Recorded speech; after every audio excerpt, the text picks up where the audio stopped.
a little PowerPoint to make sure you show your parents, like anything that's going on about the AP exam. If I share my screen and pull up the big idea sheet, is there anything you want me to go over from the big idea sheet? Can you do independent assortment? Mm-hmm. It's on the, I think the second page, yeah. Actually, I'm just gonna do a whiteboard. It's probably easier for me to write on.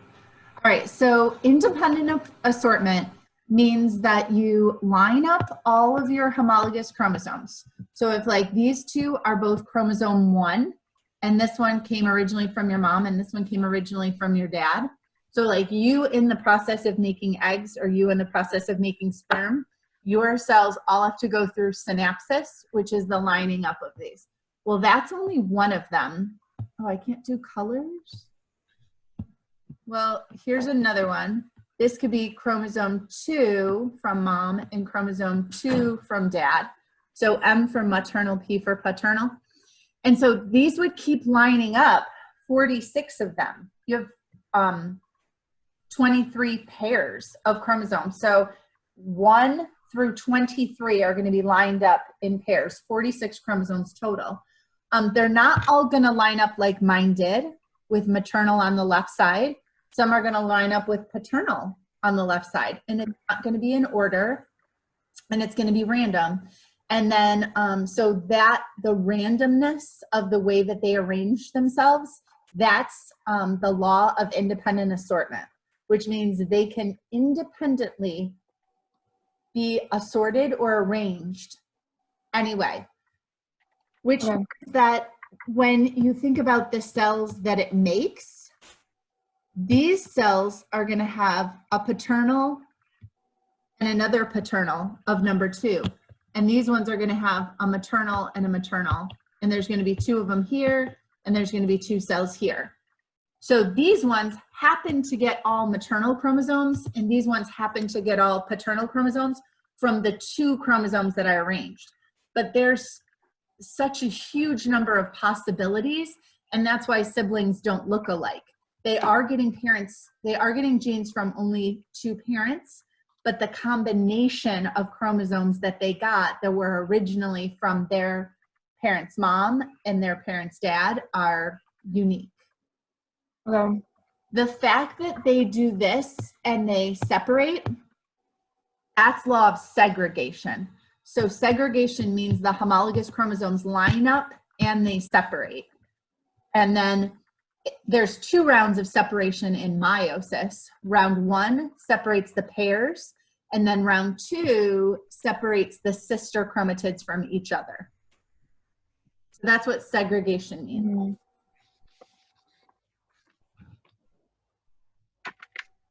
What else? Can you go over the linkage map or whatever? Yes. So the linkage map wasn't really on the curriculum for this year, which is weird because I literally think I've taught it for all of eternity, and then it wasn't on this year. And then I saw on when they posted things for the AP, they used the term linkage map, and I'm like, seriously, I took that word out.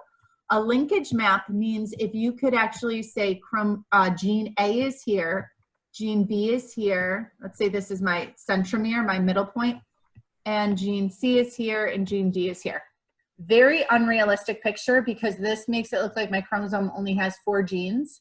But let's say I was only studying these 4 genes and that they're all linked genes, which means they're all on the same chromosome. The top half of any chromosome is called the P area, and the bottom half is called the Q area. I don't think that's anything you'd ever have to know for an AP. I know it shouldn't be anything you'd have to know for an AP, but you can actually figure out exactly where a gene is. So they'll say a number like this, like let's say it's the breast cancer gene. They'll say it's 5P1012. 5 means it's on the 5th chromosome. P means it's on the long half the top half. 1012 is its location on P, like where you specifically find it. So it's right there. Whereas this one would be 5P, let's say it's 974. And then down here, these ones would both be 5Qs because they're both still on the 5 chromosome, but they're on the bottom half, the shorter half. And so let's say this one is 280 and this one's 105. It just gives you the location where it is. Now, the way that I used it was looking at data. So if you look at data and you have 2 traits, like red hair and freckles, and you know that those are linked genes. So let's just say we don't even know that they're linked. If you cross someone with red hair and freckles with someone that doesn't have red hair and doesn't have freckles, what you would expect, you crossed this cross, see what we would get. So here's a possibility, this and this. And then the only possibility for this parent is little r, little f. So this offspring is going to have red hair and freckles. This one's going to have red hair and no freckles. This one is going to have not red hair. Not red. But they are going to have freckles. And this one is going to have not red hair and no freckles. All right, so I would expect my offspring to come out in a 1:1:1:1 ratio, so 25% each possibility. Let's say the actual results are this. So red hair and freckles, red hair and no freckles, not red hair and freckles, not red hair and no freckles. So I'm using those little letters to represent words. Like the last one would obviously have to be little, little, little, little. And then if the offspring were like 1,000 of them were this, and only 200 were this, and only 100 were this, and 1,000 are this, that data is crazy. It's nowhere near 25%, 25%, 25%, 25%. So having crazy data like this tells you that a gene is linked. So if you see that it's linked, you can actually figure out how close or how far away the red hair gene and the freckle gene are by putting the 2 rare ones, the 2 ones that are due only to recombination, which means crossing over. So you put those 2 together, so that's 300 over the whole thing is 2,300, and then you divide. So 300 divided by 2,300 times 100 to give me a percent, 13%. So if the chances of crossing over are 13%, they're 13 units apart. They just call them linkage map units. So if I figure out that R and F are 13 apart, and let's say I figure out that R and S, like having smooth, I don't know, ear lobes, that those are 20 apart, I could do another cross, so I could just keep doing cross and cross and cross and figure out that these are only 7 apart. And if I wanted to actually map it, I would say, all right, F and S are really close to each other. They're only 7 apart. And then F and R are 13 apart. And then together, R and S were 20 apart. So it's like a little puzzle. It's like a little word problem. That stuff used to be on the AP exam. Like they would actually give you the data, give you the 13, 20, and 7, and you map it out and go, all right, it would have to go RFS or SFR. It doesn't matter which direction you say it. So it's not technically a question on the AP exam anymore. And now that we know that there's only going to be free response questions. It's more like if they gave you that crazy data and they said to provide a reason why the data isn't what you expected, you could say the two traits are on the same gene. The two traits are linked. Can you go over sex linked with like if like the dad has it and like the daughter and stuff? Yep. So here's mom and dad. Let's say dad has the trait. Let's say the trait is hemophilia. And then here's their kids. Let's say they have a daughter and two sons. And let's say one of the sons has it. And let's say the daughter has it. If the daughter has it, she's XA, XA, because the only way that a female can ever have a sex-linked trait is if both of her X chromosomes both have the gene, whereas dad only has one X. So it's much easier for a male to have a sex-linked trait. I think that this is actually a question in the free response, if I remember correctly. There was something about like, why would it, well, we'll go to those free responses, but so dad gave the daughter that one. And now I also know the mom has to be what? Isn't it like big A, little a? Yeah, the mom has to have a big A because she's not filled in. And she has to have a little a because she has a daughter with the trait. So she had to have given her daughter one of those X's. This boy got this big A from mom and got the Y from dad. This boy got the little a from mom and got the Y from dad. So let me erase that. One of the questions that you'll see sometimes is a question like this. Could this trait be hemophilia? No. No, not if that's actually her dad. Because if she's XA, he has to have it. It has to be filled in. So if a girl is colorblind, her dad has to be colorblind. Mm-hmm. Now there are weird things like how some people, like you have the gene for it, but you never ended up expressing it. Like you have the gene to have breast cancer, but you never actually got breast cancer. So it doesn't usually happen with hemophilia or colorblindness. Those are pretty penetrant genes, which means they show up that way. But sometimes there's what's called that phenotypic plasticity, which means sometimes you don't express the genes that you have, maybe because of your diet or medications that you're on, or something else might be interrupting transcription and translation in its normal sense. And that's really where the field of pharmaceuticals is so important, because if there's a way that you could not express the genes that you have, it would be amazing. Like if you had the gene to have really bad acne, hello, could we have a medication that'll turn that gene off? Yes, I'll eat all the broccoli you want me to, or I'll do all the whatever you say if that'll stop transcription and translation and not make you have the bad skin.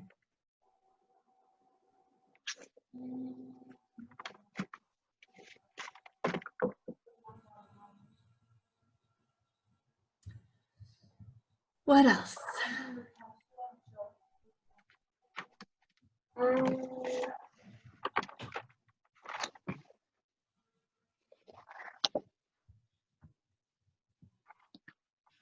Oh, can you do how to like, for a dihybrid cross, like, you know how you like label before with like the shapes for each one? Can you go over how to do that?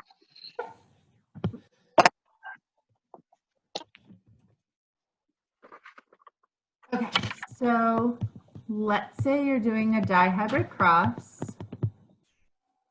like this, and let's say big A is green and little a is yellow, and big B is smooth and little b is wrinkled. I basically am going to need a symbol for green and smooth, and a symbol for green and wrinkled, and a symbol for yellow and smooth, and yellow and wrinkled. So I just make up 4 little symbols like that, and you go through. Oh, sorry, people are trying to get in, I forget. Okay, so you can go through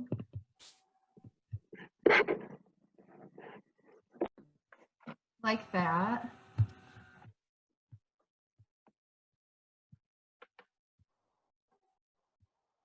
Whoops. What did I do? Little a, big B. You go like that, and then you say, to be green and smooth, I have to have 2 capitals. This whole row is going to get the 2 capitals. This whole row down is going to get the 2 capitals. You're getting 2 capitals, and you're getting 2 capitals. So that's 1, 2, 3, 4, 5, 6, 7, 8, 9. So this one was 9 out of 16. And then to be green and wrinkled, you have a capital A, but not a capital B. So that's here, and here, and here. So that's 3 out of 16 ended up green and wrinkled. And then to be yellow, you can't have a big A, but you have to have a big B. So you, and you. So that's another 3 out of 16. And only this one here, only that one has both little A's and little B's. So 1 out of 16. Okay, thank you. Mm-hmm. Now, if there was anything like this, you could definitely handwrite it and submit it. You have 5 minutes to take a picture of it, send it to yourself, download it. But I also put on that thing today, just remember everything you do is can be traced back. Like, I know it's like a whatever thing to say, but if there was a crime and they had to trace back, they can tell if you sent a Snapchat, they can tell if you sent a text, they can tell all that stuff. And you don't want that. And you've worked hard all year and you know stuff. So like the chance that someone else is going to be able to answer something in a text or a Snapchat that's going to make a difference in your AP score, no way. Yeah, I'm just nervous for like submitting the stuff, like because in the thing it said there's going to be like practice, I think. They did. So I listened on a teacher webinar for all AP teachers, multiple ones now I've listened to, and they said that they're going to provide simulations. So the simulations should be like, they're supposed to be. They haven't sent this to me yet. We're hoping May 1st they really get their game together and send it to us, but that it'll be an email to you. You open the link, you do the simulation just like you're going to do the AP exam. That way you have like an actual dry run practice. Okay, that's good. And that's the other thing that I put in the in that PowerPoint too, was to make sure, like I know Bella is on the call now and she originally wasn't getting her emails from the College Board. So she called the helpline. So Bella, I don't know if you are on. I'm still not getting anything.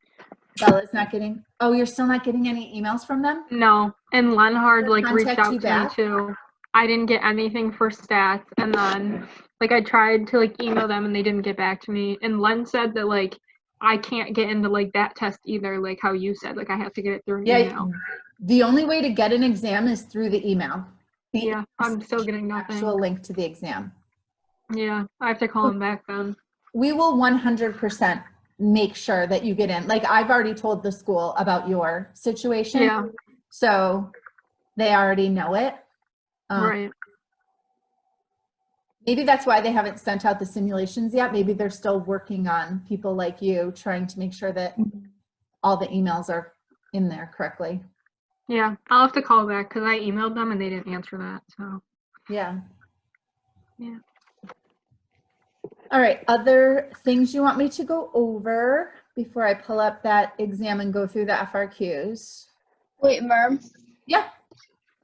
So for the AP class, like what kind of email should we be getting? Because I haven't gotten anything, and my social studies teacher said we have to like go in and say we're still taking the test, but like I can't go in because I haven't gotten any emails. Do you guys see what I'm sharing right now? Like a page from Schoology? No. No, you can't see anything else? Okay, No. let me get into my email. I just didn't want you to be able to see everything that's in my email because like kids ask me to write recommendations or whatever. So let me find this quick.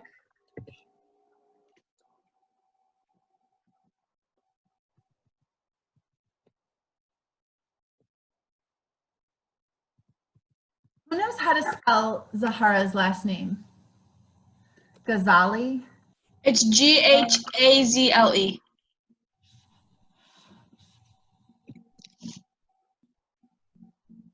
Okay.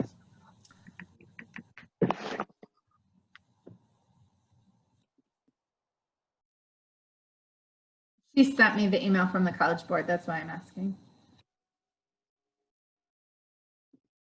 Okay.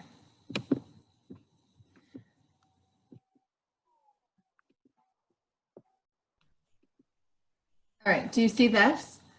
Yeah. So this is an email that everyone should have gotten. So it is from the College Board at thecollegeboard.org, and it says AP exam information. From my understanding, they've sent 2 so far.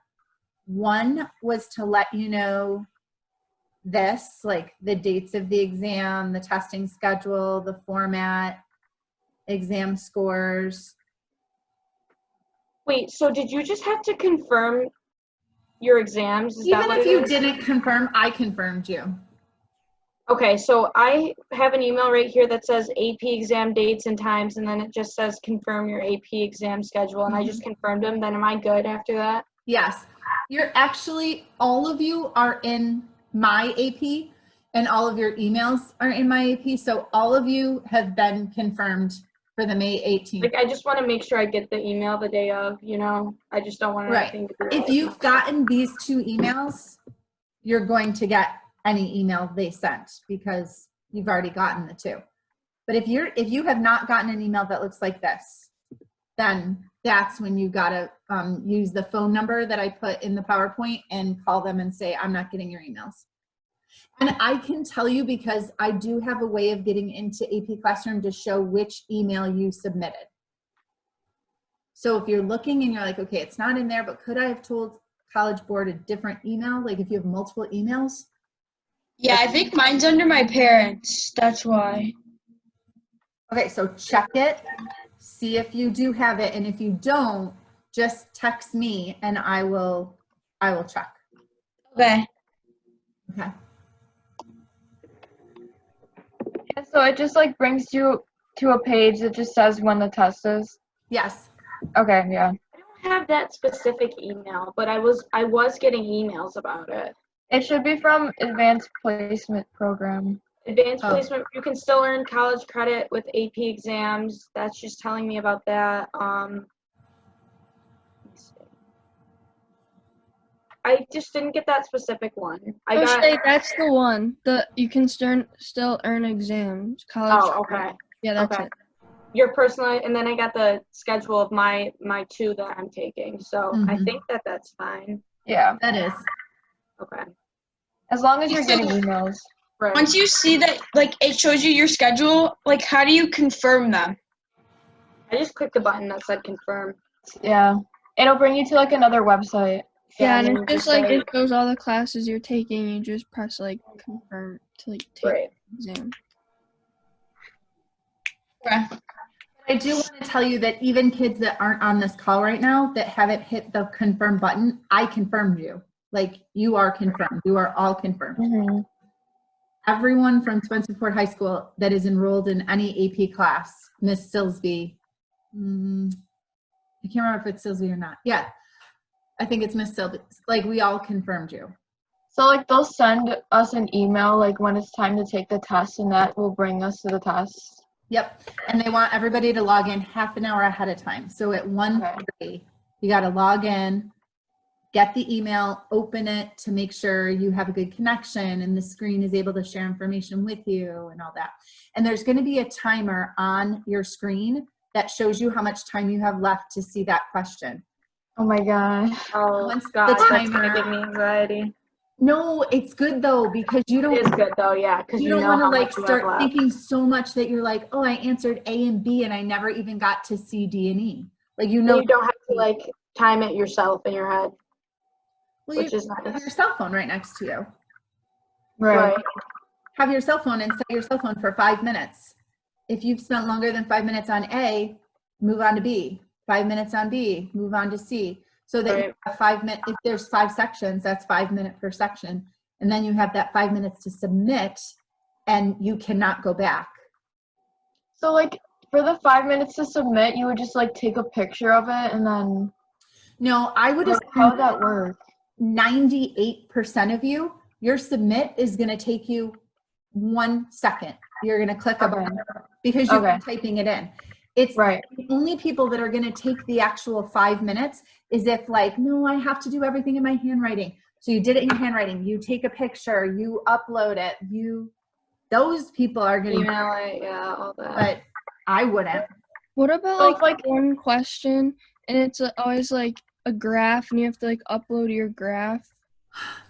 So I'm a master teacher for New York State, and every week I meet with other master teachers from around the state, and we really hope they're not giving you a graph.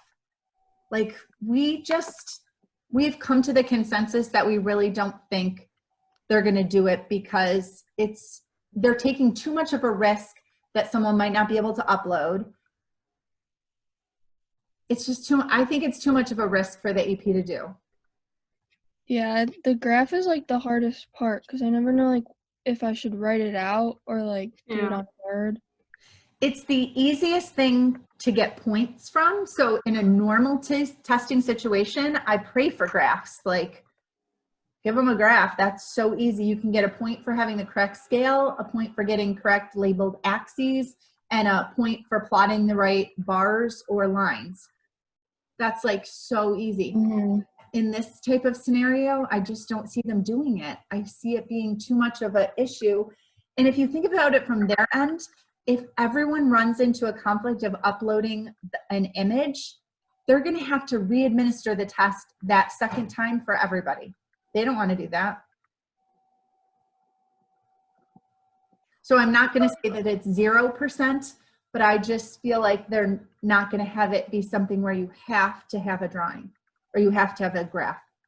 So like if it's 5 minutes to submit and like we just click the button submit, will it let us move on or do we have to wait like 5 minutes to? Oh no, you have to wait because literally everyone's computer and every timing is going to be exactly the same. Oh, okay. Mm-hmm. Okay. So that one of the guys that I'm on the call with from AP, he is in Australia and his kids have to take this exam at 2 a.m. That's crazy. No exceptions. 2 a.m. or 4 a.m. I forgot what it is, but it's really crazy. That's terrible. Mm-hmm. Well, at least we can be thankful that we don't have to do that. Mm-hmm. Yeah. All right, let me share the screen and go to the actual, I gotta find where I have it. I know that's not right. Can you see the AP? Yeah. Okay. So I go to AP Classroom. I go to Unit 5, FRQs. Okay, so this one was showing that for this organism, the sex is either determined by the genes or by the temperature. And so they did 2 different crosses and they basically said an XW is always a female, but ZW is always a female, but a ZZ could be a male or a female based on temperature. So this is telling you, like this first column's telling you the temperature. The second column tells you if you cross a ZZ male with a ZW female, what fraction of the offspring are girls. And then it tells you the standard error bar, like how off the results are. So the ZZ crossed with the ZW comes out half girl, half boy until you get to like 33 degrees. And then 33 degrees and higher, you have more girls as the embryos become girls at warmer temperatures. And then from the ZZ male and the ZZ female crosses, you don't get a girl if it's cold. If it's anything under 30 degrees, none of the babies are girls. It's all males. But if it's 33 degrees, it's back to that half male, half female. And then if it's higher temperature, it's a greater chance of being a girl. Wait, Merm, I don't think you shared the screen. Oh, you can't see this? No. Oh, shoot. It's still the email. I was it's so the confused. email. Oh, it should be this. Okay, yeah.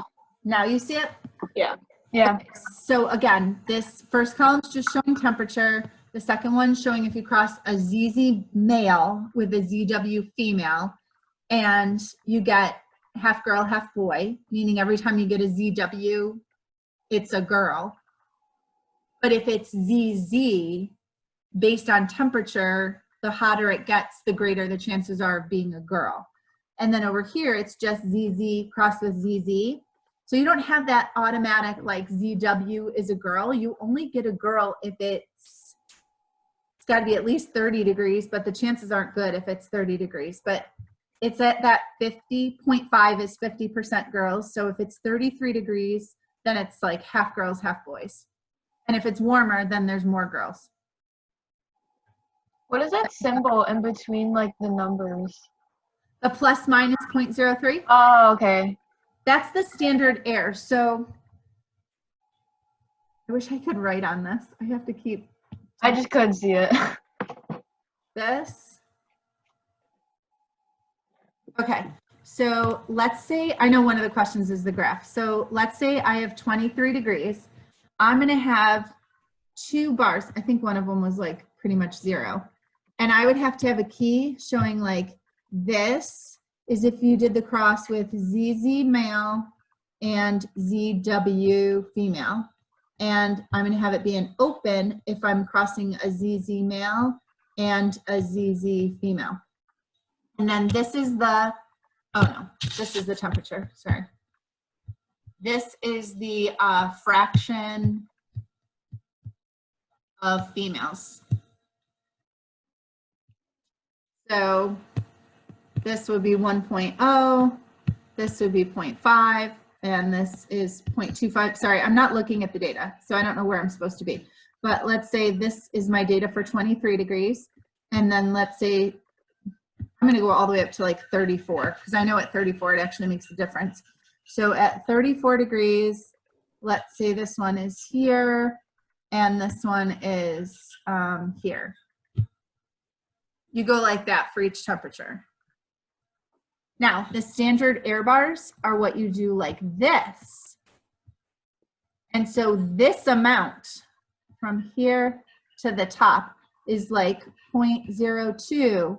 So it says standard error plus or minus 0.02. That's what it means. Okay. And if another one, let's say this one is like this, this has a standard error of like 0.8, like something that's much larger. Sorry, I made it look like gigantic, but yeah, that could be 0.8. It's huge. Yes? Mm-hmm. So the difference in the standard error, this is very little error, which means everyone comes out around the same. And this is like, oh, there's so much variety. It could go this way or it could go that way. It's not, doesn't always fall in that one. Okay, so now I gotta go back to the question. All right, so the first question was, if a particular gene located on the Z chromosome, if a particular gene is located on the Z chromosome, describe why a lizard with a ZW genotype has a greater probability of expressing, okay.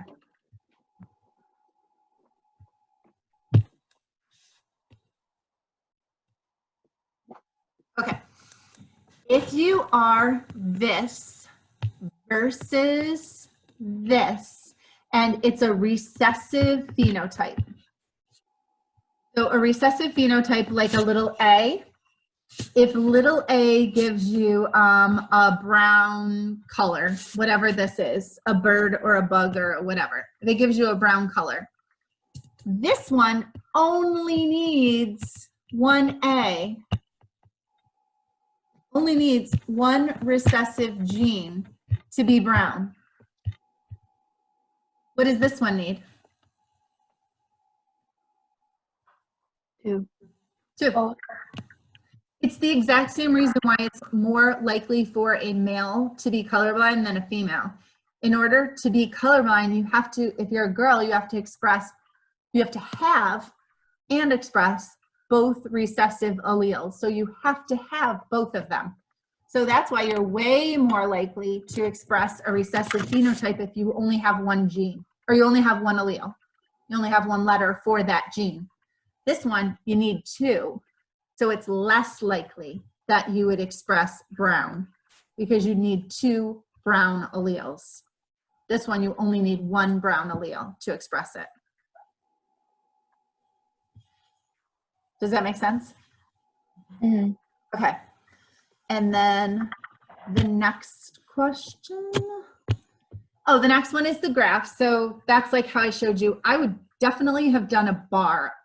If you did a line, you could do a line and it would be totally fine. You just have to make sure that you have a key so that you're showing like the circles are lines and the other ones are another shape. Each thing is an independent piece of information. That's why I think a bar graph is good. All right, for each cross, describe whether genetics or temperature determines the sex of the progeny produced from eggs incubated at 35 degrees.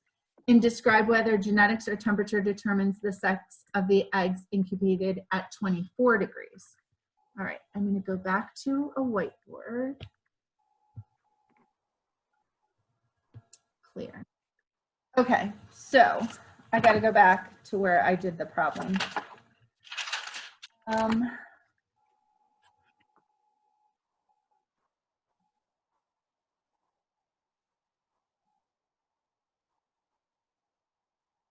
Oh, I skipped something. There must have been 2 parts. I have way more stuff written here.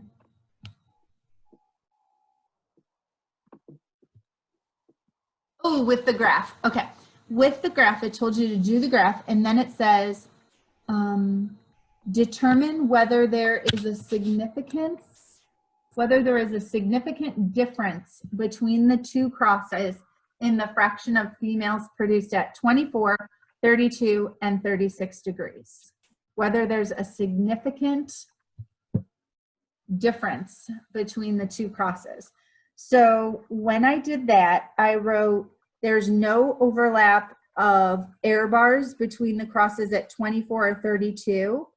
So there is a significant difference in the fractions of females produced. So at 24 degrees and 32 degrees, it does matter, right? There's like a huge difference if you get a girl or don't get a girl. But then if you go to 36 degrees, look at this, at 36 degrees, it's exactly the same. So there's no difference at 36 degrees. But at these other degrees, 32 and 24, there is definitely a difference between the 2 crosses. All right, now I can go to the next one. Describe whether genetics or temperature makes a difference. So at 35 degrees, both crosses give you all females. 1.0 is 100%. That's 1 out of 1 as a fraction, so that's all girls. But at 24, half of the embryos become female when you do the WF cross, or not WF, ZWF cross with ZZM. So let me pull up a thing to show what I'm talking about. Let me write it. Okay, if you are doing ZZ male and a ZW female, and you do the crosses, you end up with half female. And if you did the cross ZZ male and ZZ female, you have no females at like a lower, at 24 degrees, I think it said, at 24 degrees. So this is definitely just due to genes. Like if half of them get the W, half of them are going to be girls. All the ZZs are going to be boys. But this one, there's no W. So there's no female. So this one is based on temperature. The ZZ crossed with a ZZ, you only have one offspring type, ZZ. Every offspring will be ZZ. So if it's 100% ZZ, the only thing that determines if the embryo becomes a girl or a boy is the temperature. If it's cold, they stay boys. If it's warmer, they turn into girls. Does that make sense? Mm-hmm. Yes. Yeah. Okay. All right. And then the next question. Whoops.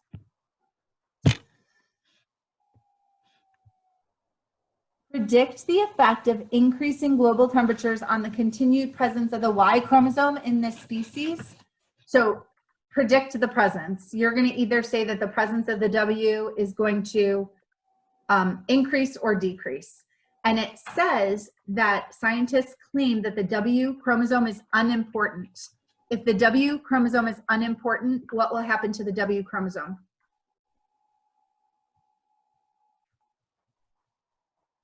Will it increase or decrease? Decrease? Decrease. Yep. If they're telling you that the protein that it's relying on is made from the Z chromosome, then the importance of the W chromosome is diminished. And so that's how you would support your claim. Like, since a Z isn't enough for you to have a boy, the ZZs aren't making enough protein. ZW is going to always give you a female. If the temperatures are warmer, then you can still get a male or a female. So the chance or the importance of the W is gone if the temperature is warmer, because you still have a chance of making girls. If you don't make girls, your population's gone. You only need cold temperatures for the boys, really.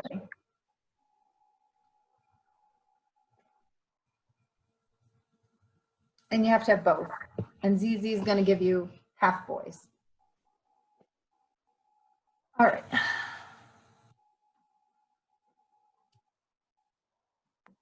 And the next question showed this picture of meiosis. And then they did something that I thought was really weird of them.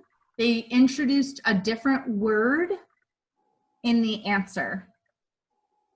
I don't think it's particularly hard, but I think it was weird. They went from calling the sperm spermatozoa to calling them spermatozoon. Did you know? What's the difference?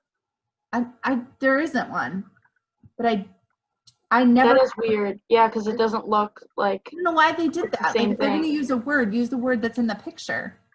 That would confuse me really bad because I would be looking for that word everywhere. So the reason why you had to realize that spermatozoon was spermatozoa is because it says they're passed on. So, like, who are you passing it on to? The guys in the end. So the end of Right. the arrows is who you're passing it on to. But describe the process of meiosis that ensures that both maternal and paternal are passed on. That's independent assortment. The fact that they all line up each on their own and get pulled to either pole, and that they can line up like maternal, paternal in all different arrangements. That's really independent assortment. So you would just say due to independent assortment? Due to independent assortment during, I would write more because I just like to write everything I'm thinking about. If I had this question, this is what I would have written. During prophase of meiosis 1, homologous chromosomes pair up. This is called synapsis, and it happens independently for all the chromosomes lining up with their homologous pair. That ensures that the resulting cells will end up with both maternal and paternal chromosomes. There could be many arrangements of this due to independent assortment. They will eventually separate due to the law of segregation. basically, I do think that free response is your chance to write all that stuff down. And that even if you think about it as this is now question 2. So this would be 15 minutes. So if there's an A, B, C, D, if I spend like 3 minutes even on each one, you can type a lot in 3 minutes. You know what you can't do? Look a lot of stuff up in 3 minutes. You're out of time and you'll be like, I don't even know what to write down. So instead, write down whatever comes to your brain first, because your brain has neural pathways and they remember, like, things will ring a bell, and you should just write down what rings a bell. For like the maternal and paternal part, could you say that like half needs to come from the sperm and half like comes from like? They're only talking about making sperm right now. Oh, okay. They're only Oh, okay. Yeah. So if this is happening in a male right now, those maternal and paternal chromosomes are his parents. Oh. His dad's. Okay. He has 46 chromosomes, 23 are from mom, 23 are from dad. Okay. Could you say that? Yeah. Okay. Mm-hmm. And then just independent assortment. Yeah. Then the next one is what you couldn't say. Like if someone said like, oh, the reason why you have both maternal and paternal is because of fertilization, that wouldn't be worth a point because that's not part of meiosis. Fertilization is what happens after. So you have to talk about something that happens in meiosis. So I think you talking about like synapsis, independent assortment, and segregation, those are 3 processes that happen to ensure that you're going to have maternal and paternal chromosomes. All 3 of them are going to be correct processes that happen to ensure that. All right, B, explain why the genetic content of individual chromosomes in a spermatozoon most likely differ from the genetic content of individual chromosomes in a spermatocyte. Oh, so why does an individual chromosome, if you're just looking at one chromosome, how could it be different? Could crossing over happen? Yes, that's exactly what they're looking for. Crossing over could happen during synapsis, meaning there could be an exchange of genes between homologous chromosomes, and that would make that chromosome different from the original. That's what they're asking. How could it be different from the original? So that's crossing over. And it says explain. So when you say explain, you can't just write due to crossing over. You have to say due to crossing over because you could have exchanged a gene from one homologous chromosome to another. Should you say something about like breaking up linked genes? Yeah. Perfect. Yeah, I was just gonna say that with like the Perfect. freckles and stuff. Because isn't that Yep. what usually happens? That's the main cause of breaking linkage. That's the only cause of only breaking. way. Right. It's the only way that you're going to get that, or the only other way that I could say in the expression that could change is if your body turns off a gene. So like if you methylate it, that's Right. might Yeah. not express what you actually have, is that if you've somehow methylated it. Mm-hmm. All right, the next one says, in some instances, meiosis of a primary spermatocyte with 6 chromosomes results in 2 spermatozoa that contain 4 chromosomes and 2 spermatozoa that contain two chromosomes. Predict the cause. Anyone remember what that's called? Nondisjunction. Nondisjunction. Yeah. I'm just going to show the screen. Oh, because they That's didn't like Down separate, right? syndrome. They didn't separate. It's Down syndrome. Yep. So if That causes the extra chromosome. this is my original, and it's like this, and this is what's supposed to happen, and I end up with 2. They should all have 3 in them, but if these only have 2 and these have, wait, how did I do this wrong? Well, if these guys don't separate and end up over here, there would be 4, 5, 6. Yeah, 1, 2, 3, 4, 5, 6. And these ones didn't get this at all. They only got these. By the end, you only get half of it. Wait, I didn't do a good job of that. Hang on. Okay, here's my original.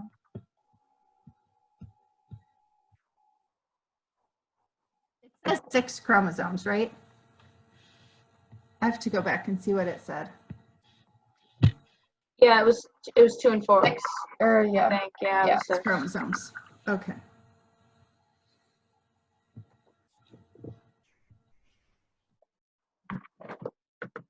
Okay, so there's my 6 chromosomes, which means I have 3 pairs. And after round 1, so I'm just going to break this into rounds. After round 1, if these 2 did not, well, if they don't, let's say the pairs all separate. So I get this, this, and this, this, this, and this. So that's a normal thing that I expected, right? Mm-hmm. And it divides again. So this was meiosis 1. Whoops. Meiosis 1. I'm just showing the 2 cells that were made. And then those each split. So when they split, you should get 2 cells with 3 in them. But if they stayed together, if these 2 stayed together and these 2 stayed together, you would end up with those 2 together and the other 2 singles. And down here, you'd only get the 2 singles. And then same thing would happen here. These 2 and 2 singles, and these would only have that. So half of the cells only get 2 chromosomes. And then these ones have 4 chromosomes and 4 chromosomes. So what happened is failure for sister chromatids to separate, and that's non-disjunction. Mm-hmm. Egg could be a perfect example of how Down syndrome happens, because if it's chromosome number 21, you should only have 1 of chromosome number 21, but you end up with 2 because they did not separate.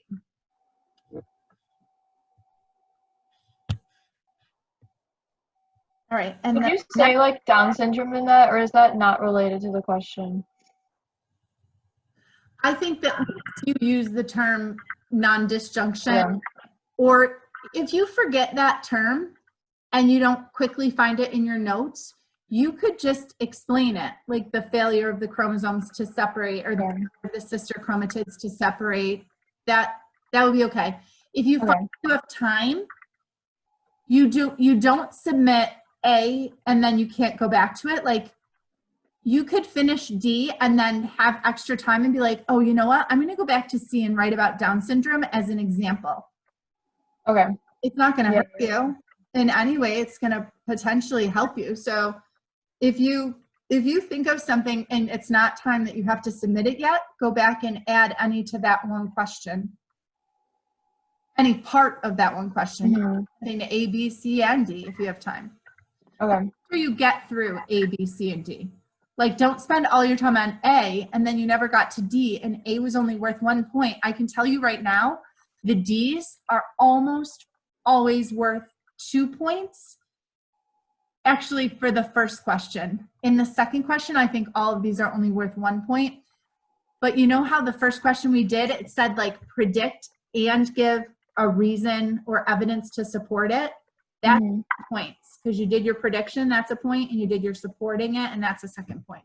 Okay. Last question is, a student claims that if the animal producing the spermatozoa has a mutation in the mitochondrial gene, the probability that an offspring will inherit the mutation is 0. Provide evidence to support it.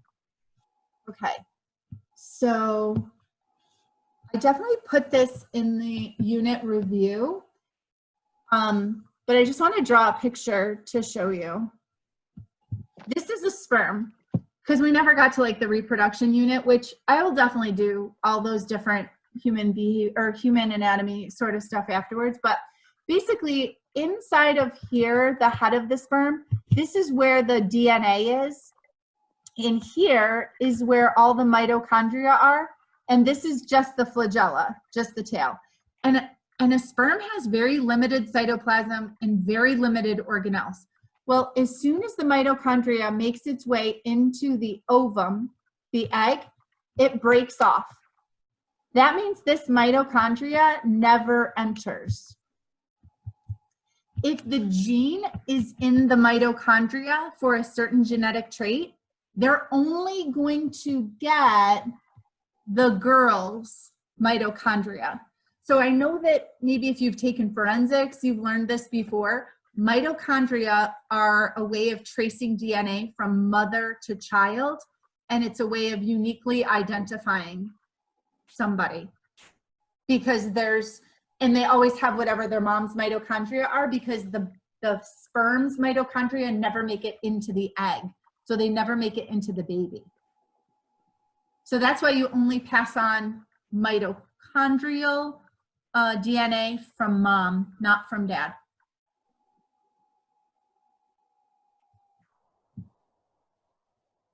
Whew.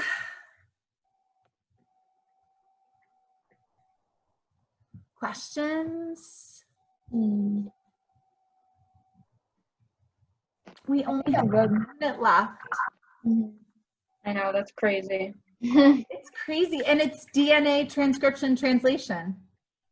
What are And there's good labs in this last unit, like my favorite labs, the colony transformation lab and gel electrophoresis, the bacteria ones where they glowed in the dark. Oh yeah. When we're done doing like the videos and stuff, are we gonna do just like AP review, like on We're the gonna like do- the YouTube or whatever? We're gonna do practice FRQs. Oh, Good. okay. Constantly. Great practice, yeah. Yeah. So I know That's where everyone needs class practice. I took think. the week off of break, and we didn't. So we're like gonna finish a little earlier, but I just plan on every week doing a whole bunch of FRQs. Exactly like number 1 and exactly like what they're calling number 4. So they're only gonna have 2 questions. One is gonna be related to an experiment, and one is gonna be more content driven. With multiple. Wait, can we, for the FRQs, once we like finish this part of reviewing, could you do the ones where it's like time limit so we can like, do Absolutely. like that kind of practice? I'm literally going to be making FRQs that I think are just like what they're going to give you. Okay. The goal is when you get to hit that email and open it up, you go, okay, there's the data table. I'm not going to be overwhelmed by it. Like if you just solved that ZZ cross with ZZ versus ZZ cross with ZW, I think that's super confusing. So like if you can handle looking at data tables like that, you're going to be good to go. Because the first question is going to be all about analyzing data given to you. And the second question is going to be more maybe a diagram that relates back to content. One thing that we can all be very confident in is it's not going to be something you can straight look up. Mm-hmm. It's going to be something that you have to go, oh, okay, I know. Like how you guys just did with Down syndrome. Like that word nondisjunction is probably something you could have looked up, but I think they want to minimize that, and they're looking for more your ability to look at information, relate it to what you learned, and apply it. Right. I feel good about it. I have from day 1, and I still feel good about it because this is stuff that you've done all year. I know it's stressful to have it be a 45-minute test, but I do feel like you're going to be able to do it much better than the average kid right now. I feel like once we start practicing like the FRQs and stuff, we'll be more confident and stuff. Mm-hmm. Yeah, I definitely will be doing more of that practice. I am nervous that there's only 10 of you on here today. Yeah, where is everyone? Yeah, Where's I was everyone? nervous about that too. Where's everyone? I know. Yeah. I think everyone's at the point where they're kind of getting like less motivated, I guess you could say. Yeah, I agree. Yeah. Well, thank God we finished it. I'd hate it if we were in this and I had to teach you content that you had to know all via. Oh yeah. Yeah, right. Mhm. Mm. All right, well, I think that's it. If there's other things that you're like, okay, it would be really helpful if you did this instead, let me know. I wish my home, like my school computer is right here because zooming on it is really, it's just not as sharp and bright and easy, but I think, I don't know, I have to keep going back and forth between that whiteboard. Actually, I couldn't write on the, doesn't even matter if I use my own or my other laptop, I still couldn't write on it. Yeah. Back and forth. But if there's something that you think would be more helpful, definitely just text me and let me know and I would gladly do it. Mhm. Message me on Schoology. Thank you. Okay? Thank All you. right. Bye, guys. Love you all. Bye. Bye.